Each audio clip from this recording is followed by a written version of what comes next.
Hey, good morning, everybody. We're live. This is Saturday morning, Multifamily Unplugged. And man, I am excited about today's guest and today's show.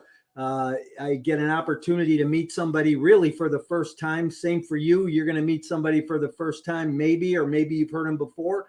But I'm glad that you're here this morning. Hey, if you are new to the show, go tell somebody about this. If you're here again and you've been here before, go tell somebody about this show. We're gonna have a great lively show this morning, that's for sure. So one way I always start my show is I always ask you, what are your intentions? What'd you do this morning? Have you been up yet? Did you get out? Did you exercise? Did you think through your gratitude list? Did you spend some time in prayer or meditation? What'd you do this morning? What were you intentional about? What are you going to do today? Hey, you know what? It's Memorial Day weekend. Happy Memorial Day, everybody. And maybe it's just you're going to have a couple of barbecues.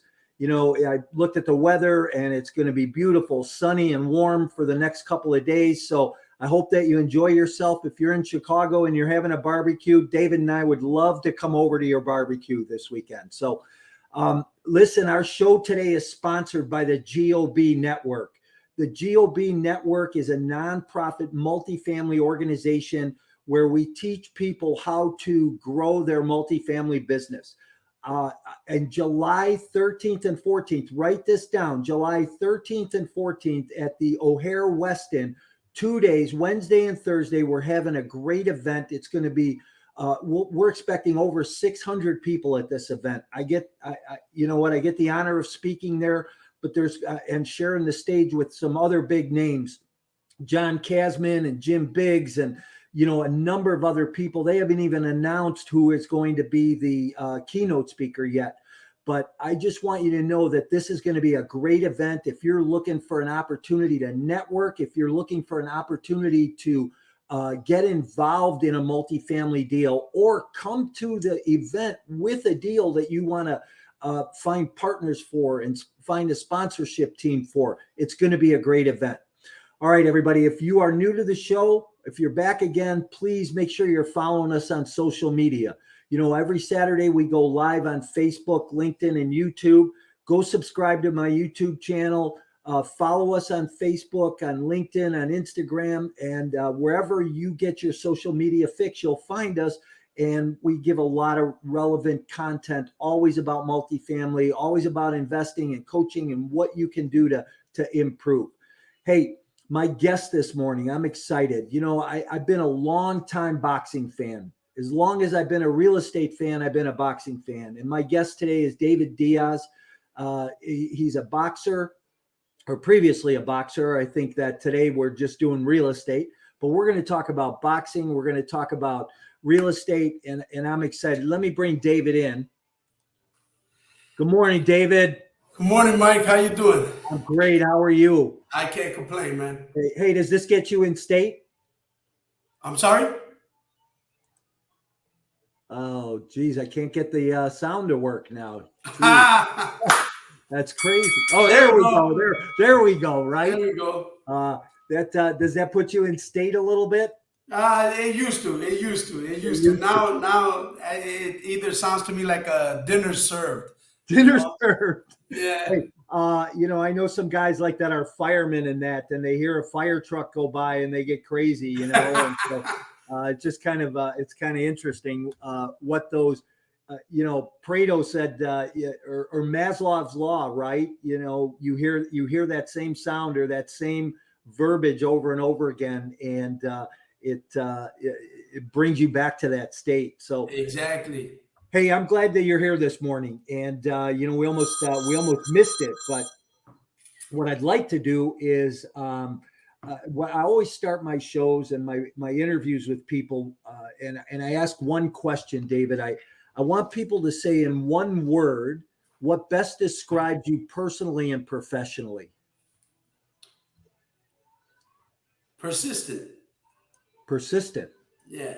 Persistent. Okay. In my job and what we do, we try to accomplish what is set out. Just what I used to do with boxing.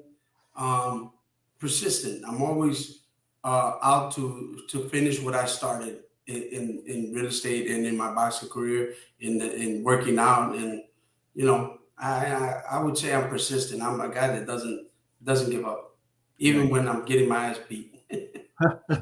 Well, listen, I hope we talk a little bit about that because I think you were a superstar, right? Yeah. And don't worry, you could say that on the show. Right. Say whatever you want. So listen. Hey, so why don't you tell people a little bit about your history, where you came from, how you got in the crazy world of real estate, and what you're doing today? Well, I'm a Chicago-born guy, north side of Chicago. I'm the youngest of nine, Mexican American, born here in the U.S. in Chicago. Picked up boxing at the tender age of 8 years old. Fell in love with it and just ran with it. That was my career with my previous employment. I used to fight for a living. And now we're in real estate. We've been doing this for the last I've been doing it for the last 5 years. My wife, who is also a real estate agent, has 15 years under her belt with real estate. And so she's the one that started up the bug for me to get into real estate. And then about 4 years ago, she decided, let me put that right. She decided she wanted to, she's like, enough of us working for somebody. Let's open up our own real estate shop, and that's what we did. She caught up with the names, came up with the name of everything, main event, tying it into my previous employment. So it's picked up. We've have 14 agents working with us, and it's looking really good for us. I can't complain. Do we want obviously more people to sell and people to buy? Of course, but it's what it is. We're in this fight for the long run.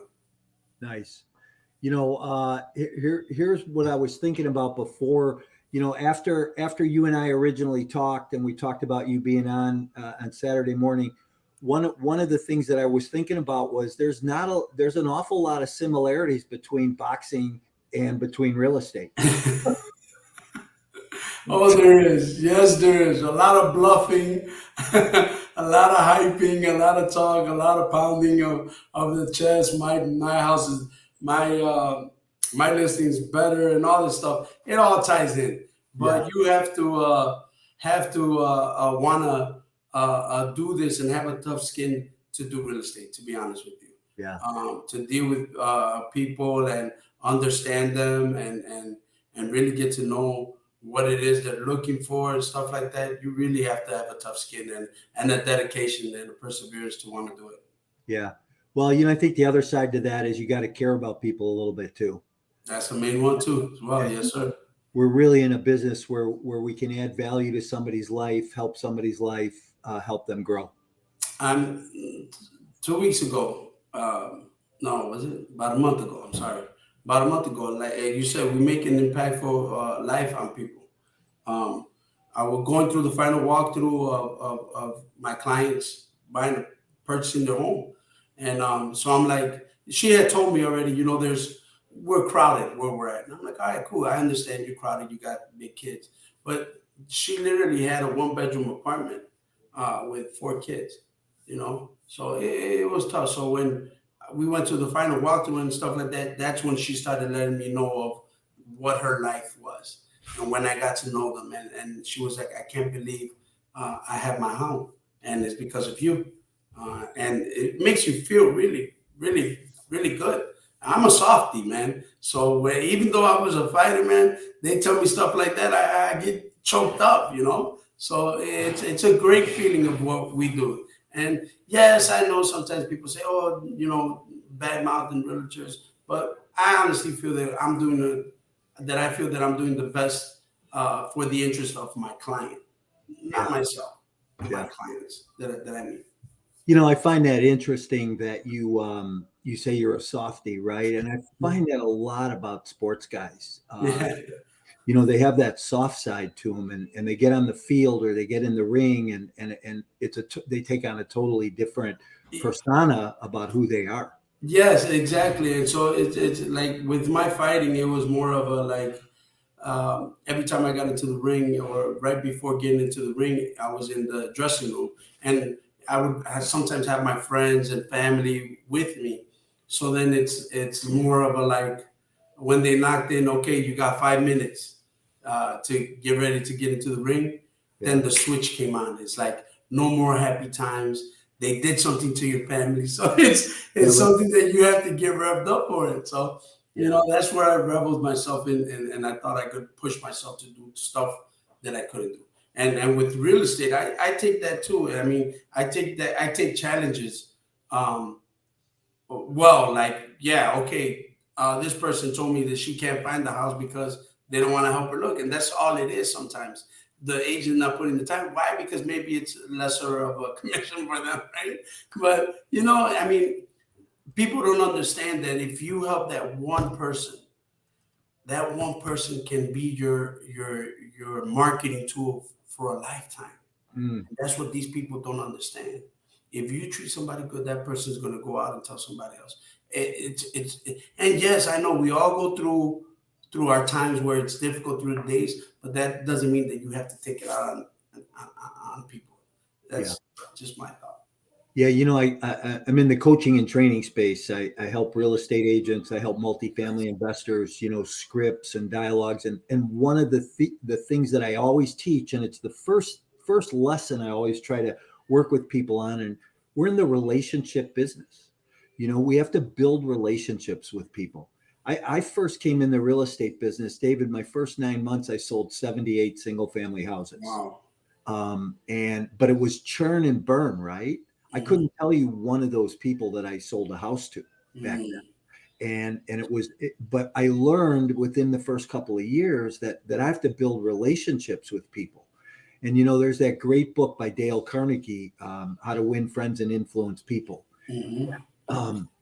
It really teaches us, that method behind building relationships, because here, I always say people don't care what you know until they know how much you care. Right. So, hey, let's. When I was a kid growing up, my dad used to take me to Golden Gloves all the time. Okay. UIC Pavilion, and get to watch some, Golden Gloves and kids getting ready to go to the Olympics, and I always remember that. Those were some of the better times growing up. Time with my dad, and it was just, it's interesting, and I've kind of watched boxing, from a distance for years, but talk about training, right? And here's what I want you to talk about. I want you to talk about the correlation between training to get in the ring with training and practice to become a good real estate agent to do your job. Okay. Yeah, like I had said earlier, my training and my method, the sport of boxing, I compare it, it's almost like real estate, right? Because you're here negotiating and talking to the agent and making sure that you're getting the best deal for your client, right? So that's how I parlay with boxing. We prepare ourselves, running, working out, sparring, and then eventually getting to the fight to try to win it. So with real estate is what you got to educate your client. You got to educate them and let them know what the property is worth, what could potentially be if we're getting into an area where it's up and coming and property prices on the home are appreciating. So those are the things that you gotta let your client know and prepare them for what's going to be coming. And if you prepare yourself diligently and good, you're going to get a good result at the end of the transaction, the deal that you get. And not only that, like we said before, you follow up with them afterwards and say, hey, how's it going? Everything's okay? Do you need anything? Everything's good? Or they'll say, hey, you know what? I need a handy guy. Okay, I got you. I got somebody that I can refer you to. He's done good work for past clients. Here you go. You got to become a person of, first is a person of getting them their property, but then a person of resources later on for them. Why? Because later on down the road, they're going to do the same for you. Yeah. And how that parlays into boxing is the working out digitally, staying true to your workout and what you're going to do with real estate. You hit the phones, call people, talk to people. Don't be afraid to have a conversation with a stranger. Don't be afraid. Don't be afraid. because you may never know. Yeah. Yeah. Yeah. It's, there are a lot of correlations. How do you, so what are your daily disciplines today? So, I want you to talk about a little bit about staying in shape. How do you stay in shape and so that your body doesn't, tighten up on you and can't get out of the chair? So I've been retired for about, what is it now? We're in 12 years. 12 Okay. years retired. 2011 was my last fight. So how I've been able to stay in shape is that I figure and I feel that since I sparred and ran for 20 something, 30 something years, I could take a little break within that time. So literally, I maybe worked out like twice in the last 12 years, but I'm starting to feel now that I'm getting up there in age, I'm starting to feel a little bit. Yesterday, my wife had me do some yard work. The hands, the knees started cramping up. So that means that I have to start getting back into working out. So me and the wife decided as well, because she was cramping up as well. She's like, I think we need to get back into the gym. And I'm like, yes, we do. So Monday is our first going back to the gym. This weekend, we're going to do a little bit of barbecuing and stuff and just hang in there. But we tend to get back into the exercise because it not only it will help you, it always helps you physically, but it helps you to do more stuff down the road. What time's that barbecue, by the way? It's starting tomorrow, like about 11 o'clock. I'll be there. All right, sounds like a plan. Hey, so listen, I used to work out with a guy. His name was Les Shive, and he played professional football for the Dallas Cowboys and the Rams. I think he was in the system for about 13, 15 years, something like that. And when I used to work out with him in the morning at the gym, and he told me one day, and I met him because we were going to these retirement functions for NFL players, and down at Ditka's in the city, and it was part of that retirement club that the NFL players have. And I met him, and we started working out together. And he said to me one day, he goes, the reason I work out every day as hard as I do is because if I don't, you see how some of these other guys are walking, they're bent over, they can't stand up straight, their back hurts, they can't move.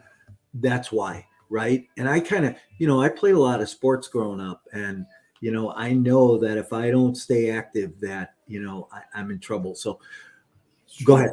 No. I'm saying it's true. It's true. If you don't, your body is, when you do a lot of working out and then you stop, your body can pick it up again if you start all over. But if you don't, you will start getting aches and pains throughout your life and throughout the rest of your days if you don't continue that workout. So and that's what you got to do. You got to get up and work out. You got to get up. I have to get up and work out, and I have to do it. Yeah. So you and I have a mutual friend, Steve. Yes. Steve introduced us to each other. Yes. Big shout out to Steve this morning. Yes. Hey, and I just want to say, if anybody has comments or they want to ask David a question, throw it in the chat. We'll go ahead and get those answered for you today. My good friend out here, Marcus, who's out here, and a shout out to Cheryl this morning. But Marcus is a guy I used to work out with, and you want to talk about somebody who's tough. That was a guy that just could burn you out on cardio, and then when we get on the flat bench, he'd just kill you there. So interesting guy. But so David, where's your shop at? Well, my office is located at 7151 West Grand Avenue in Chicago, Illinois. Okay. We're like a block away from Elmwood Park. We're on the north side of Chicago. Okay, great.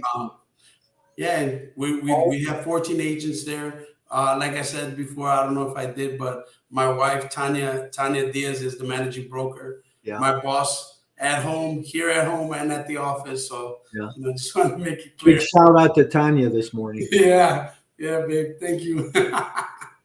Hey, I have her call me too, because you and I talked about having her on Thursday morning live. Yes, sir. I'd love to do that with her. So, okay.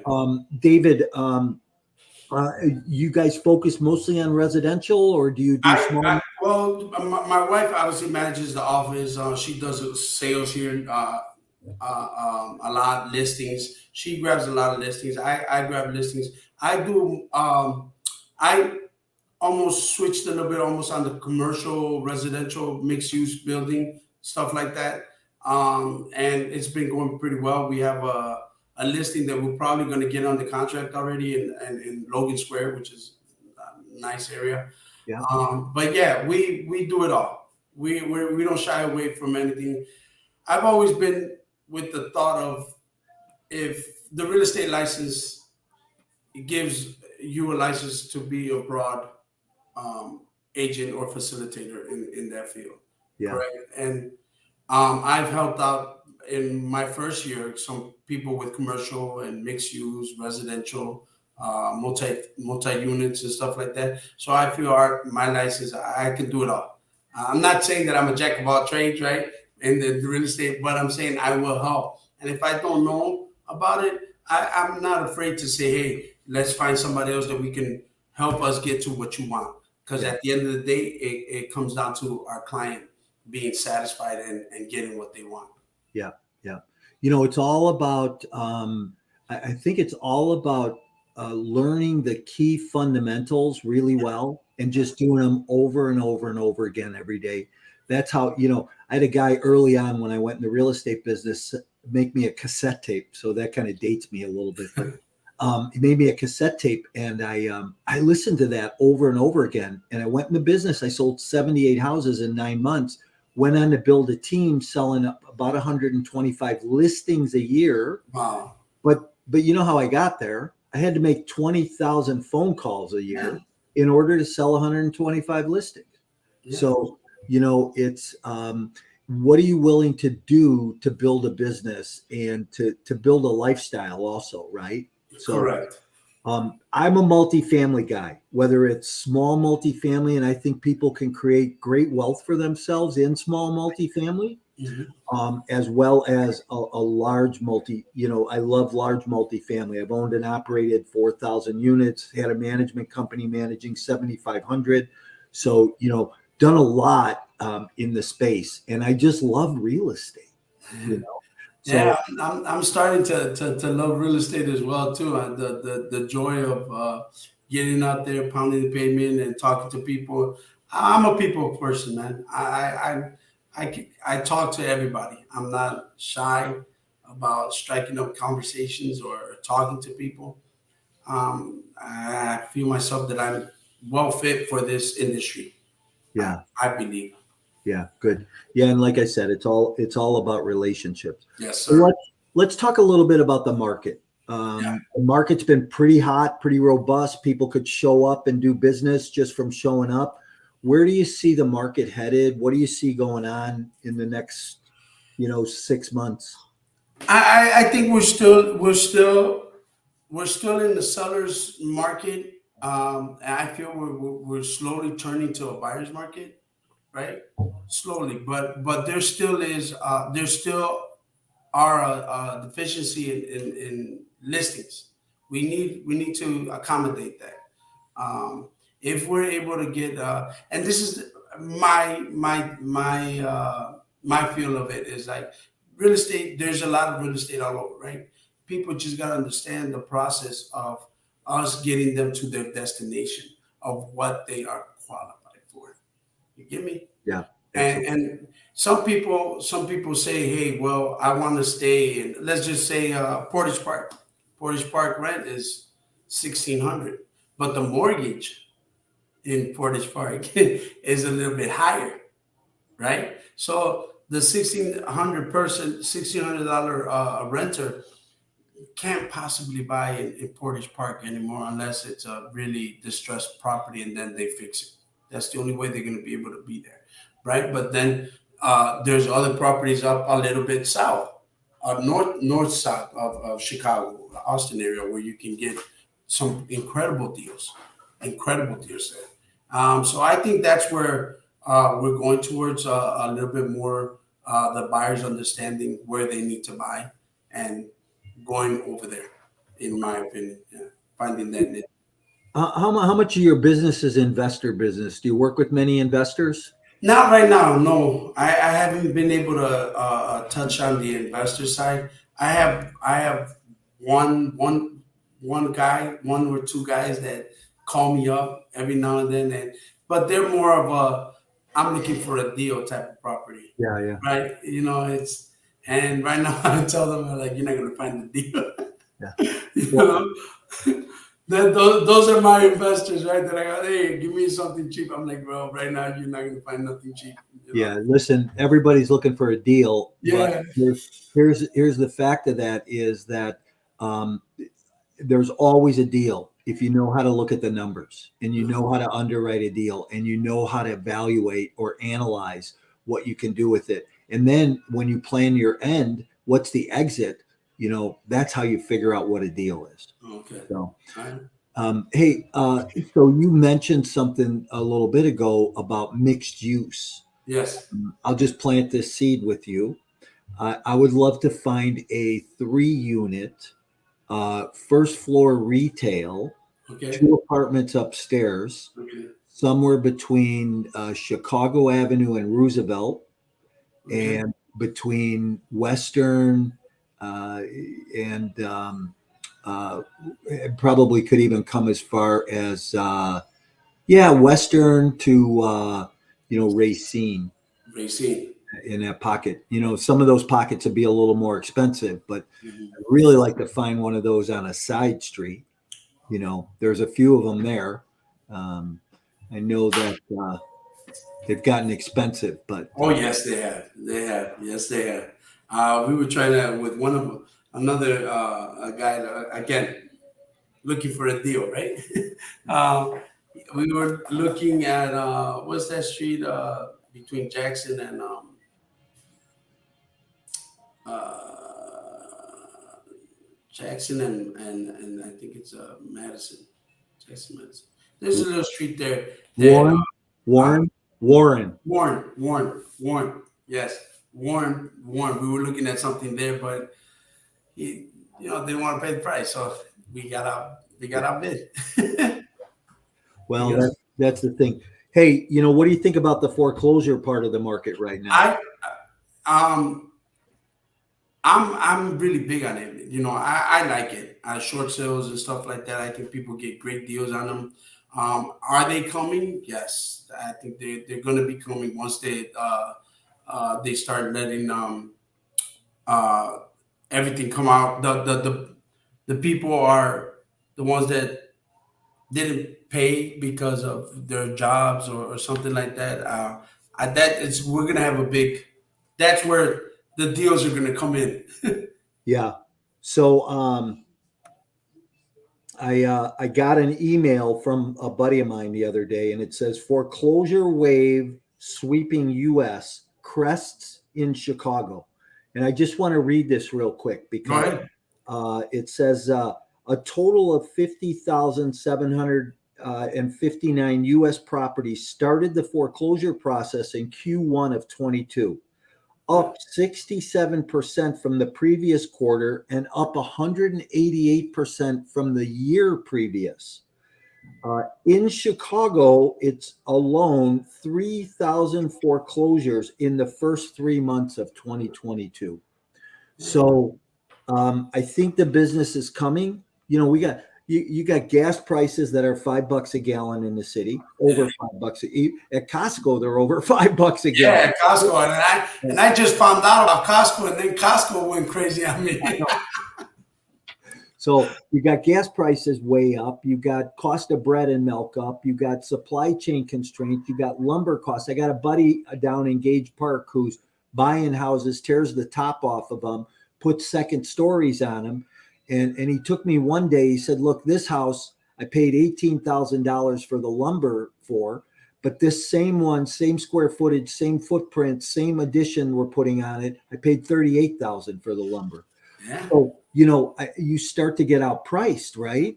So you got inflation that's going to set in, and as soon as the media catches this, they're going to be like a dog with a bone in their mouth, right? And they're just going to talk about it. And the market, I think they're going to send the market into a tizzy. Yes. I think it's going to be slow, and I think it'll be swift, and it'll, a few months. It's certainly not going to be like '08 was, but it's going to happen. And you're right. Foreclosures, short sales. This is where, agents that know how to do that business, that know how to go to work, can go to work, and they're going to do as well as they've done. When I first started out, I started out with short sales. To be honest with you, so I have no problem dealing with short sales. I've knocked on doors and told them, let them know what I do. That I'm a real estate agent. I can, help them out and getting this sold instead of it, going against their credit and everything like that, and then just moving out. Right. So like that, they're able to buy again. And then there's programs out there that if they do want to get into a better home because their rate was too high for them at that time, we were able to do that. So I actually, my first, not my first, but like my third or fourth listings, like after that, I had like about 4 or 5 short sales that I did. And I'm well versed in them and how to help the clients out and what to do in the process, to getting it sold. So I think too, you're right about the different programs that are out there and how those will work for people, right? What is in their best interest, and exactly. Yeah, how do we help them be more successful? Yeah, sometimes they're like, no, I'm good with the home right now. I'll call you later. I'm like, all right, no problem. And it's still keeping in touch with them and letting them know that you're there for whatever they need and assistance. And then that's how it comes down to. I still talk to my first short sale client because we just kicked it off and that was it. I helped her out and they were happy about the whole process. So, and they've referred clients, so it's all how you treat people and make them understand and that you're there for them. So when a new agent comes into your office, what are some of the techniques that you teach them? How do you set them up for success? Well, I mean, at the beginning, we have a conversation and we talk with them.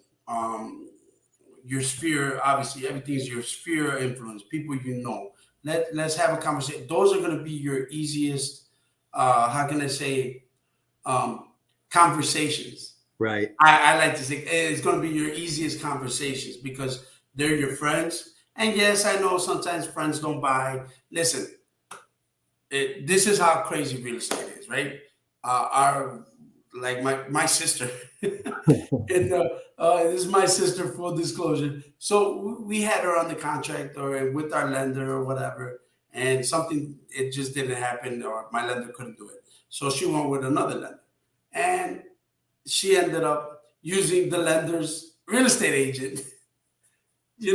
So it's one of those things. I get it. You go through issues, right? But we let them know, hey, sit down with your sphere influences, reach out to them, let them know that you are now starting in the real estate, and if there's anything they need or any questions, to give you a call. Yeah, and that you will answer it for them. If you don't have the answer right now, you'll have it within the next 20 to 30 minutes, because then you're going to come back to us. You can ask us, what do I tell them? And then we're going to help you facilitate that answer to them. And we help them out like every office. There are signs, get them comfortable, letting them know that they're not going to be alone in the real estate world, because it is tough, but it can be easy if you just listen and go through the steps of how we help you out. Yep. And it is easy. It's a simple business, but I think sometimes people complicate it. Yes, sir. It is a simple business. You just master the fundamentals, right? Right. I always say that if you can master the daily boredom of it, do that same thing over and over again, you're going to be successful. Yes, sir. Hey, let's talk about lenders for a minute. I had a lender on my show, and I really like him because he has this program for first time home buyers, or people trying to get into the multifamily space. He does a lot with FHA, Oh, and what he does is he teaches you a program, kind of a 4-3-2-1, where he says buy your first building as a 4-unit multifamily, and after a year, 18 months, go buy your next one, because I think it's after a year and a half you can go get another FHA mortgage. So now do a 3 flat, then go do a 2 flat, and then go buy your single family house. But now you have a single family then, and you've got 12 units. mm. So that is I like That's this. and that's all through like the FHA program. Yeah, yeah. Oh, I'll put you in touch with him. His name's Ryan Cotter. He's with I know Ryan. do you? I Yeah, know Ryan. He he also does the boxing thing. yes. You know that, yeah, Right. yeah, You're right. Well, I had breakfast with him the other day. Actually, your name came up. That's right. You guys do know each other. yes, I know. So Yes. yeah, he's a great guy, and he's got a great program, and he really helps people. And what I like about him is he helps the other agent who says, "Oh, we don't want to take an FHA mortgage on this property," Uh-huh. right? And he helps dispel those myths about why it's not good. So Right. he's a Okay. good guy. Yeah. Yeah. So, hey, we're getting down to the end here. I always like to talk about a few things about the city. Mhm. So, why don't you tell us what your favorite tourist attraction is in the city here? There's some events coming up this year. The GOB network. There's going to be a ton of people coming to town for this. So if somebody's coming here for the first time, visiting Chicago, great tourist attraction for them. Oh well, I mean, the bean. Everybody I like the bean because you get to go see yourself and walk around and look silly around it. So I like the bean. I really loved. I used to love the Chicago taste. Oh, Yeah, I used to love it. I used to love going out there and just picking, eating it, buying the food and being. It was a good event. It's not as big as it was before, because of all the stuff that's happening. But that would have been my favorite one to recommend people to do the Chicago taste. That's I miss it. I do too, and I used to love it when it was out on Navy Pier. Yes. Do you remember the old Navy Pier before Yeah. they rebuilt it? Yeah. Right, Yeah. and it was a lot of fun. It was When great, man. that was back in the daily days, right? Yeah, yeah, man. Danny was my. I did a lot of growing up because of my boxing with the amateurs and mainly the amateurs. We were always called up to do some sort of event or presentation with Mayor Daley. So we were. I just say Mayor Daley, and he would say, "Hey, David, how you doing?" I was like, "All Yeah, right, he knows me." that's cool. That's cool. Hey, how about what's a best restaurant? Oh, best restaurant.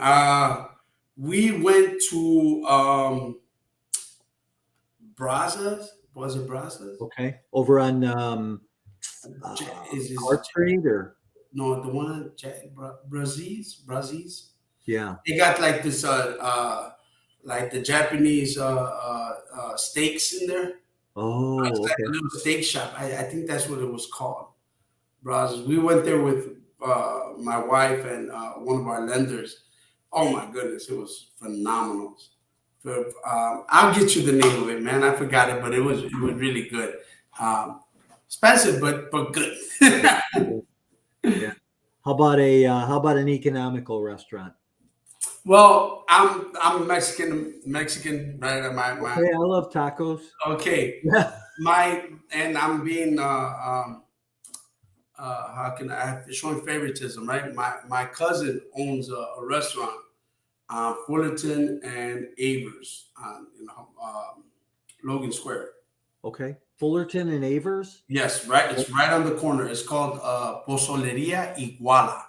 Okay. So it's a hominy soup that we make the in Mexico, Yeah. and my cousin has a restaurant there, and it is there in hot weather. It's not gonna be great, but when you go there and it's cold and you need a nice warm soup, like to eat a dinner, we always go there. I mean, she's been open there. He's been open there for the last 3 years, and the food there is phenomenal.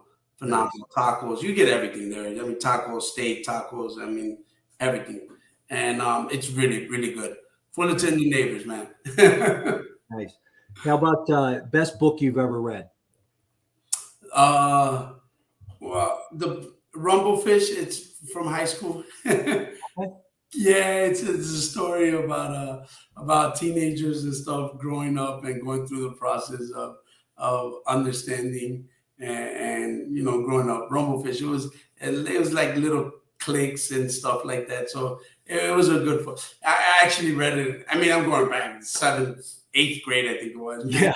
It was one of the best books. And you gotta understand, I'm a fighter. Yeah.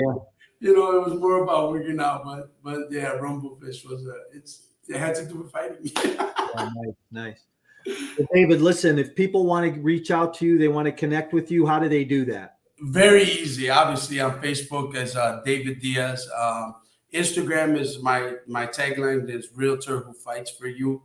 And Twitter account is David Diaz Boxing. It's just been for a long time. Or they can call me at 773-681-1263 or email me at david@maineventrealestate.com. Nice.